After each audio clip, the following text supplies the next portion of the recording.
KHOU 11 starts right now with a breaking news alert. Breaking now at 6, one teen is dead, another is fighting for his life after they were shot. Their car found crashed into a bridge on Houston's northeast side. Amanda Henderson live outside Houston Police Headquarters this evening with what officials are saying led up to all this. Amanda. Cheryl, police say right now that it's likely that this whole entire situation ties back potentially to a drug deal gone wrong. And this is happening just after 11:30 this morning when officials rushed over to East Houston, the exact cross streets, North Wayside Drive near Hamlet Street. And once there, they found two teenage boys inside a vehicle that had crashed into a bridge's concrete barrier. HPD speaking earlier about how they believe the car got here before ultimately being towed away.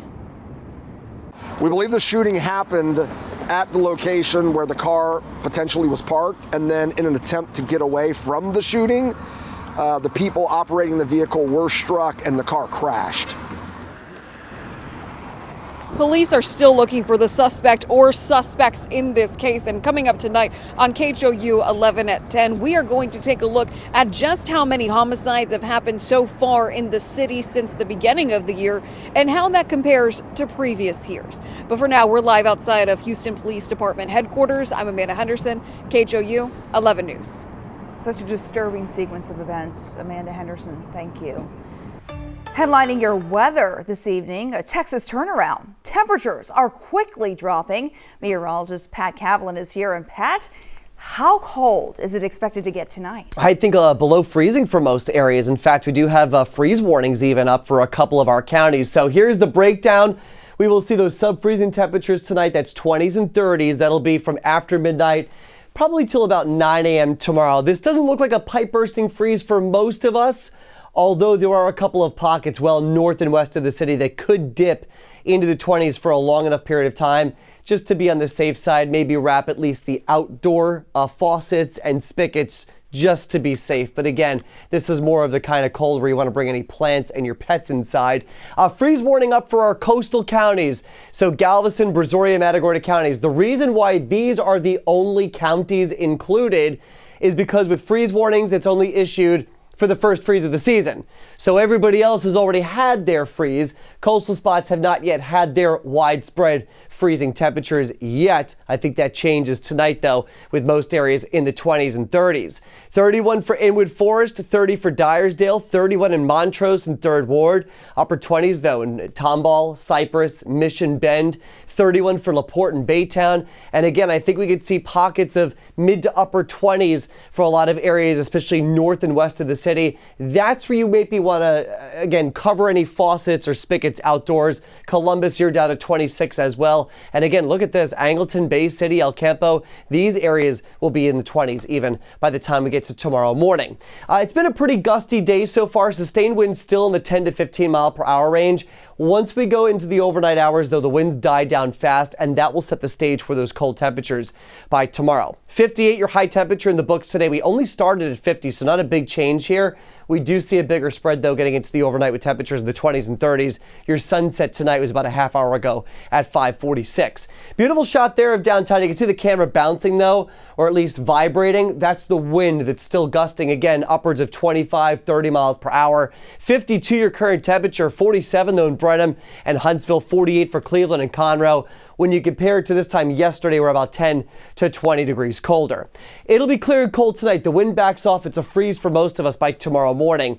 Sunday itself looks great, though. It's sunny, it's cool, temperatures up near 60. With less wind, it feels like a great day. And then we're even milder for Monday with highs in the mid-60s with lots of sunshine before our next week front comes in Monday night into Tuesday. Not a lot to talk about out there right now. A couple showers, though, offshore. Check out what's happening to the east of us, though. We got some green on the screen, but notice Artemis in northern Alabama, enough cold air is starting to change some of that green over to mixed precipitation. This is a winter storm that'll be brewing for the southeast getting into tonight and tomorrow morning.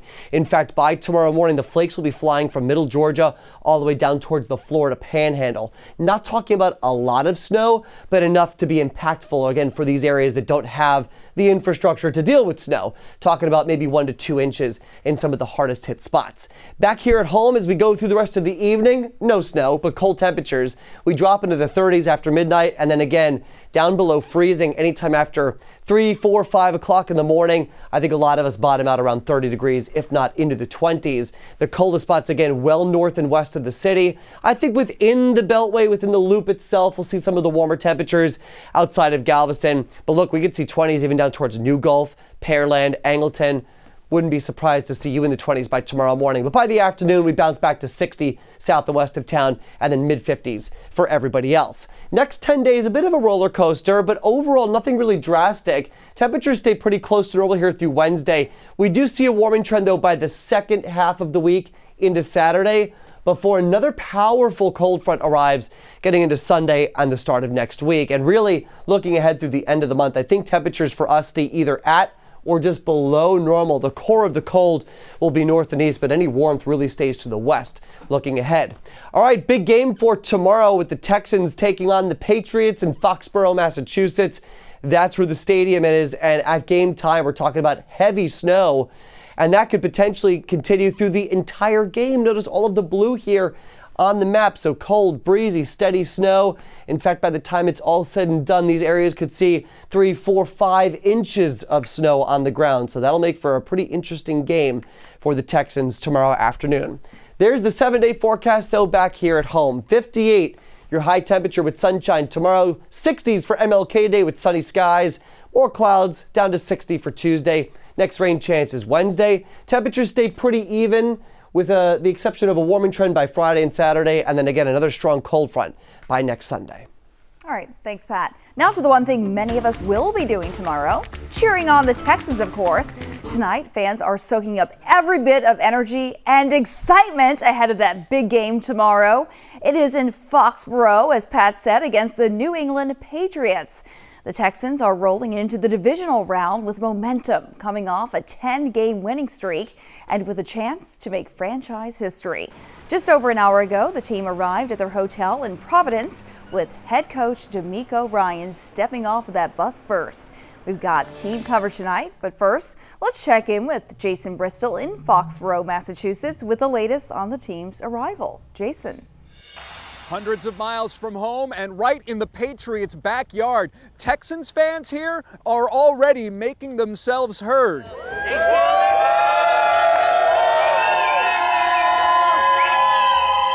Just steps from Gillette Stadium, the traveling Texans fan club packing 6-string grill and stage, turning a pregame meetup into a sea of battle red. That chant echoing as fans squeeze together for a group photo, a loud reminder that Houston doesn't come quietly and doesn't come alone. I was wondering what will be the toughest part of playing the Patriots here. Walking out of here with that W and telling them bye. They ain't played nobody like us. Yeah, we top #1 defense in the NFL. It's going to be a tough day after Drake Day, Jay. Texas, baby, Texas! Hey, whoa. They don't know nothing about the swarm. Let's go, H-Town. Let's go. H is up, baby. H is up. Let's go. Let's get it. Let's go. H-Town, baby. So there you have it. The Texans fans in Foxborough, confident, loud, and ready. With the Texans in Foxborough, Massachusetts, Jason Bristol, KHOU 11 News. Back to you. All right, they're definitely bringing the heat. Thank you so much, Jason. And back here at home, Texans fans turned out in a big way this morning outside of NRG Stadium to send off the team, of course. Michelle Choi shows us how H-Town showed them love. From drums to cheers.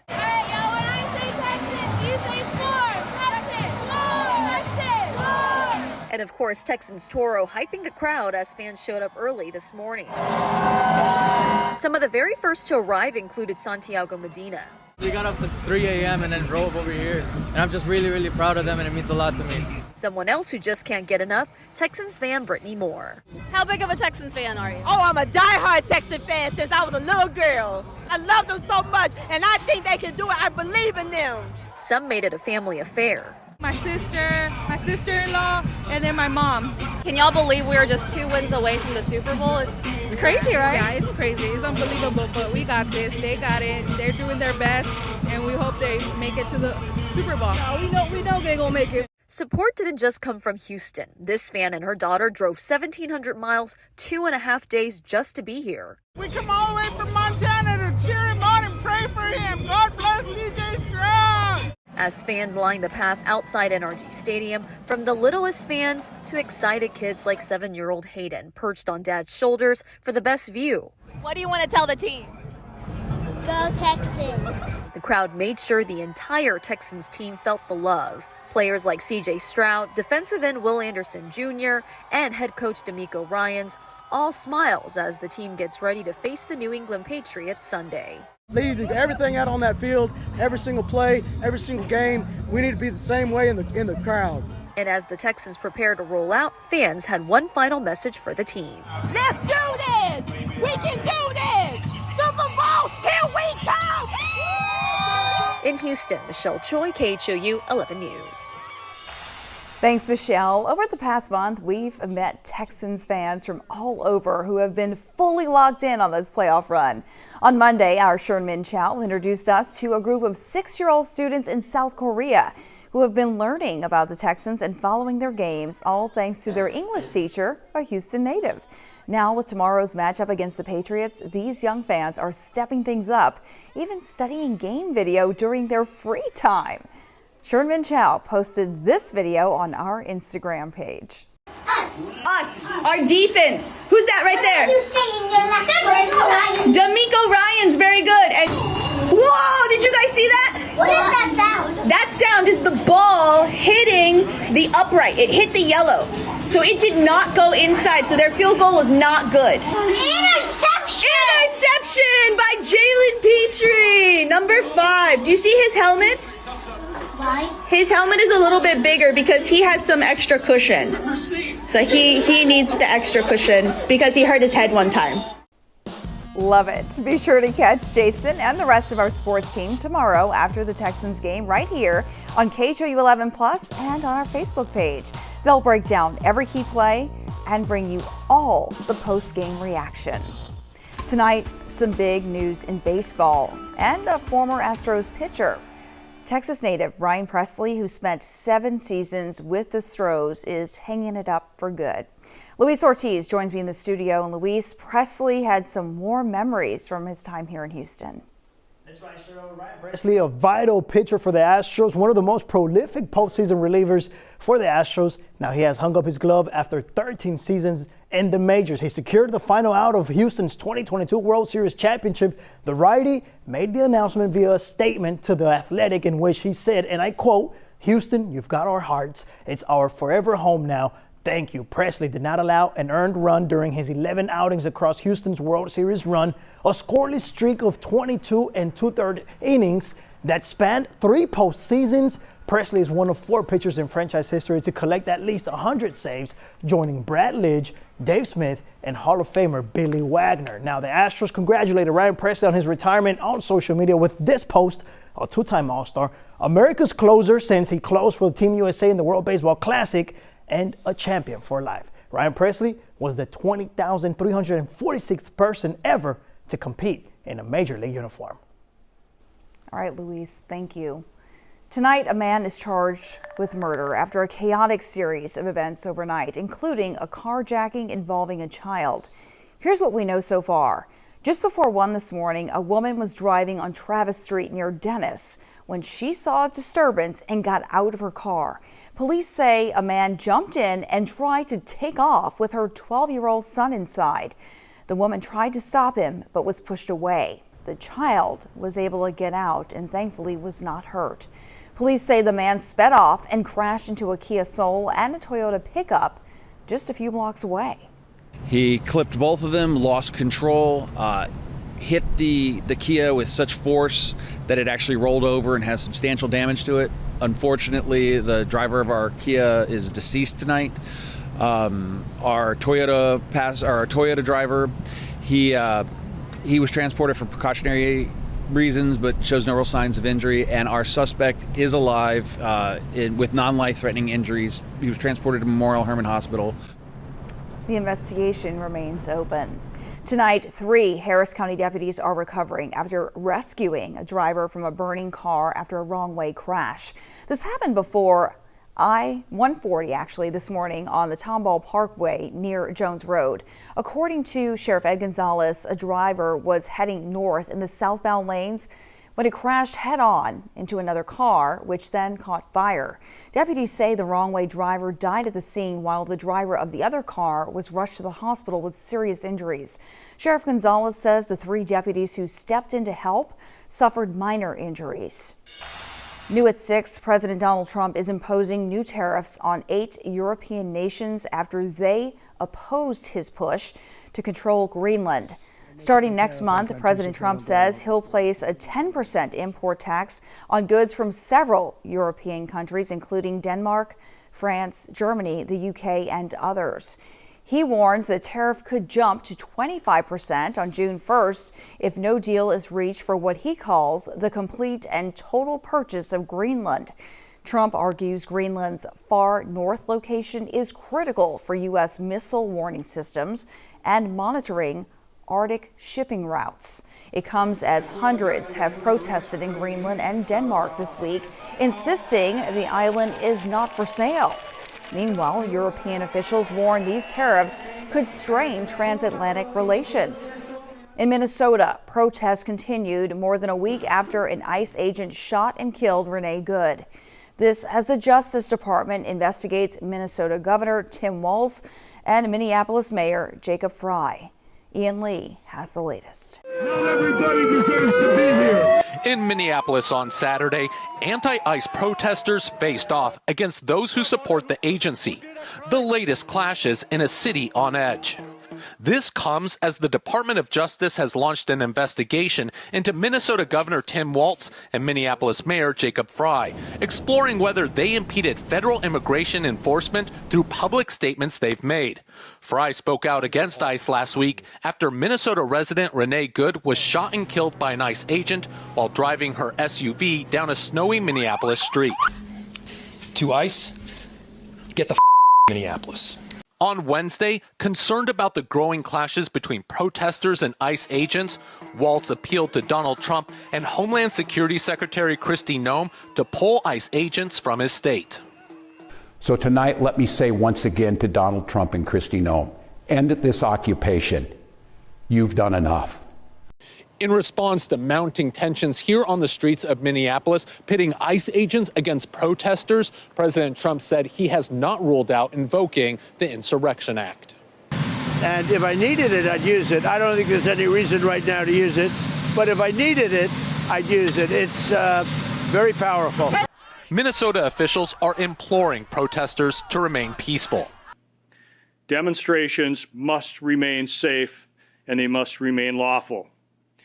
As of Thursday, ICE was holding about 73,000 people facing deportation across the country, the highest level recorded by the agency and an 84% increase from the same time last year. Ian Lee, CBS News, Minneapolis. Here's a live look at the Kennedy Space Center, where NASA's Artemis rocket is nearing the end of its 4-mile rollout to the launch pad at Kennedy Space Center, which will take astronauts around the moon. This morning Eastern Time. As the Artemis 2 moves closer to launch, the crew says their view of the moon has already changed. It is definitely different now, but it's also kind of like asking a kid how they feel about their homework. You know, it's a part of what we've been studying and training for. And I go outside and now I think of it in a very different sense, that there's some scientific value. I think the moon is something I've sort of taken for granted. I've looked at it my whole life, but then you just kind of glance at it, glance away. But now I've been staring at it a lot more. And I think others are going to join us in staring at the moon a lot more as there are humans flying around the far side. The earliest launch window for the 10-day mission around the moon opens Friday, February 6th.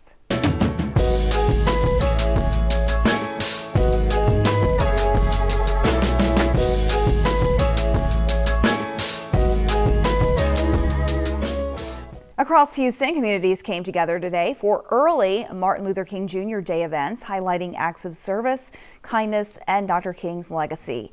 In South Houston, Commissioner Rodney Ellis hosted a free walking clinic to help residents get the resources and support they need with housing, utilities, and property taxes. At Bayland Community Center, Commissioner Leslie Friones held a job fair connecting people with potential employers, career programs, and apprenticeships. And finally, students and staff from the University of Houston downtown spent the day at Dogan Elementary cleaning classrooms, hallways, and school grounds as part of their National Day of Service. All these events are a powerful reminder of Dr. King's vision, how even one day of service can make a real difference in a community. And on Monday, Houston will hold its first ever MLK Unity Parade, bringing together the Black Heritage Society's original parade and the MLK Grand Parade. It rolls at 10 a.m. from the Lamar and Smith Street and loops through downtown. Houston radio legend Mad Hatta, community leader Charles Stamps, and Mayor John Whitmire will serve as co-grand marshals. We invite you to help us, by the way, make a difference for local students by donating to the Greater Houston Frontier Club's Martin Luther King Jr. Scholarship Fund. Just scan the QR code on your screen to get started. Through our partnership with your contribution, we can provide dozens of scholarships for high school seniors. We thank you in advance for helping us stand for Houston. And coming up this Monday, KHOU 11 is proud to broadcast the MLK Scholarship Program on TV. This one-hour special, hosted by Len Cannon and Mia Gradney, highlights the work of the Greater Houston Frontiers Club to provide scholarships for high school seniors. It's also an inspiring celebration of the holiday and honors community leaders who are working to keep Dr. King's dream alive. Tune in on Monday morning on TV. That's at 9 o'clock. On KHOU 11. It's so great to see Dr. King's vision, his legacy, trickling down to the generations and keeping hope alive and helping with these opportunities, Pat. Absolutely, and weather on Monday looks really nice as well across the area. Oh, wonderful. It'll be sunny, it'll be a little bit milder, temperatures back to the mid-60s. Tonight, though, it will be cold. We're down to the 20s and 30s. There's a freeze expected, back to the upper 50s tomorrow with sunshine. Again, for MLK on Monday, sunny, mid-60s. A little bit cooler with more clouds for Tuesday, shower chance Wednesday, staying mild through Friday. And our next shower chance after that comes with a cold front on Saturday. And that will be a strong one. I think that'll actually put us in some really cool weather getting into the end of the month. All right, need a jacket tonight, right now? Yes, all right. Heavy coat tonight. Thanks, Pat. Thanks so much for joining us here on KHOU 11 Plus at 6. We'll have more coming up tonight on TV at 10. See you then.